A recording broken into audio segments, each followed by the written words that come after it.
introductory videos are boring. So I had friends send me questions. Not to plagiarize from John Green or anything, but today is Question Tuesday, the day that I answer real questions from real people. Let's get right to it. Question 1. If you could have anything come out of your belly button on demand for the rest of your life, what would it be? Money? Question 2. Who's your hero? David Foster Wallace, Zay Frank, and my brother is slowly earning his way back onto the list. Is it a problem that all of my heroes are cisgendered straight white men? Probably. What's your spirit animal? If you could have lunch with anyone living or dead, who would it be and what would you talk about? Jesus. I think it'd be really interesting to get his take on current modern Christianity. What are your biggest fears? Oh god. Abandonment and playing violin or flute in front of people. 3 words to describe yourself? Liminal but uncomplicated. If you could have a non-standard superhero power, what would it be? I would like to be able to convert CO2 into simple sugars. Standard superhero power? Flight. What TV shows do you follow? Agents of S.H.I.E.L.D. and Sherlock. And if you could follow a TV show that's been off the air for 15 years, Buffy. If you could live anywhere and in any time period, when and where would you live? As a woman, I think that the present is probably the best time period I could live in. Anywhere? Paris. How often do you clean your bathroom?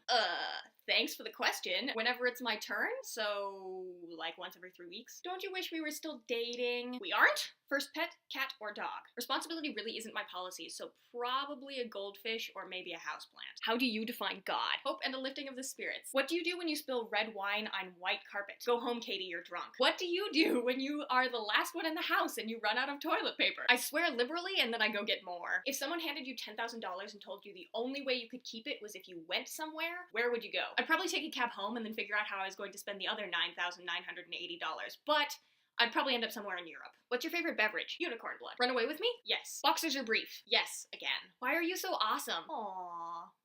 Human error. What would you say is the defining moment of your life thus far? Explain. I don't know if I've settled into my personality enough to know what my defining moment is as of yet. I think that there's sort of eras of Katie. So there's a young Katie who was around from like 3 till 6, and then there was another Katie who was around from like 6 till 9 or so.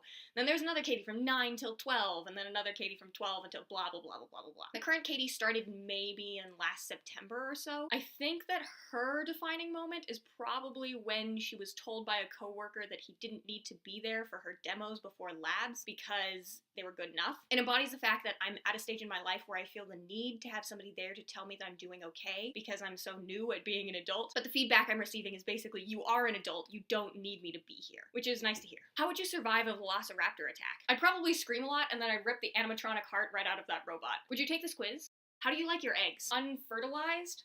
If you could be any kitchen utensil, what would you be and why? I would be a cheap knife because sometimes I'm sharp, sometimes I'm dull, I'm really awkward to hold, and I wear out quickly. What was the last thing you Googled? Chrome urethane reaction.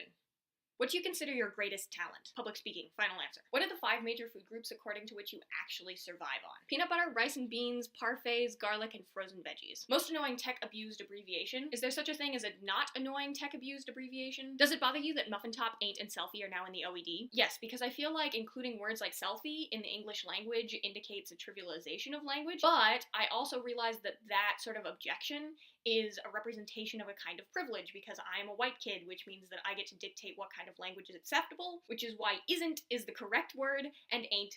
I hope that my objection doesn't stem from a desire to maintain power, but instead comes from a deep-seated discomfort with change. I really feel uncomfortable in a technical era where everything shifts so frequently. It's like trying to stand on quicksand for me. I think I want language to be something that's set and permanent, so I feel like what I write now will be understood in 500 years. But I don't think that's ever been the case, and I don't think it'll ever be the case, so I should probably just grow up and get over it. If I'm gonna be okay with Muggle being in the OED, I should definitely allow selfie to be in there. Well, this was a blast. I'll see you all next time. Oh gosh.